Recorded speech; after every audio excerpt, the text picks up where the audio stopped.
Hey, Chris Dawson running for Invercargill City Council here, and I thought today we'd cover the derelict Briscoes building, the burnt out one on the corner of Spey and D streets.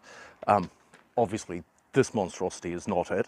I didn't really feel like standing in the middle of a centre plot with cars whizzing past me trying to record this, so I picked another derelict building because they're all pretty much the same rules apply to them. So what are we going to do with the Briscoes building?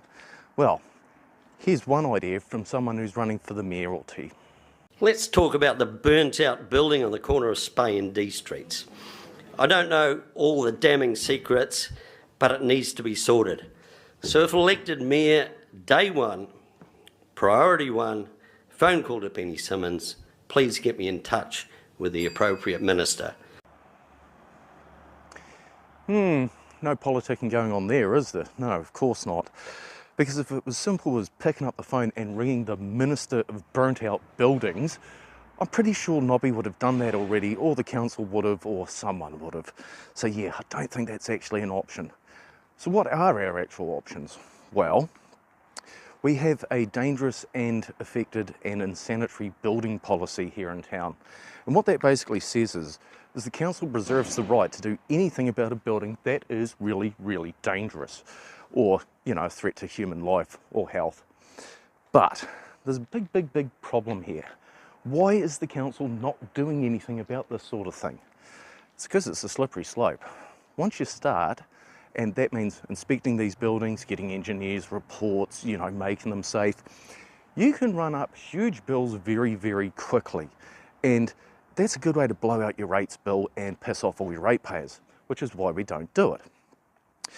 Plus, like I say, it's a slippery slope. You don't have to look around town too hard to find more places like this. In fact, ironically enough, I used to live in the front of this building, which is boarded up and faces the Black Shag Cafe. And funny how everyone running for council talks about the Briscoes building, but never talks about the old, I think it's 155 D Street from memory, or is it 144? I can't remember. They never talk about this eyesore building that you can see from the main street.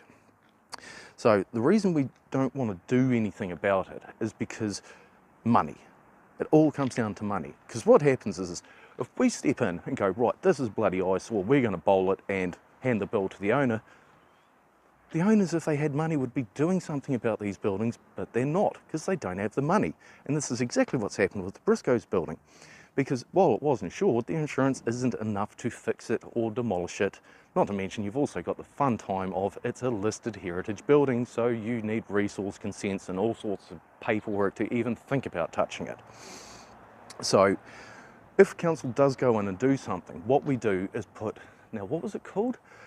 A standard land charge, I think it was called. It was a statutory land charge, which basically means we've got money, that property owes us money, so if you want to do anything with it, you've got to pay us first. So for argument's sake, there's a rumour going around town that the Briscoes building's for sale for $1. So if we went in and spent $2.5 million fixing it up, that means you now have to sell that building for $2.5 million and $1, so we can get our money back. And yeah, no one's going to pay that. No one is going to pay that.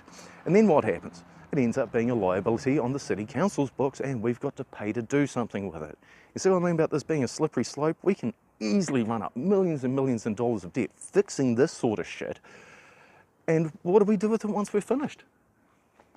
Well, we're going to have to develop it. More millions of dollars, which is why council doesn't do anything. We are deliberately not proactive, and our policy statement actually says that we will not be proactive because it's a slippery slope. So anyone getting around telling you, oh, my first day as mayor, it's going to get dealt with. Nah, politicking. That's all that is. Because if it was that simple, we'd already have done it. Anyway, these are my thoughts and my understanding. Bear in mind, I'm just a boilerman, so I don't always get this stuff right. But that's where we're at, so pop into the comments and let me know what you think.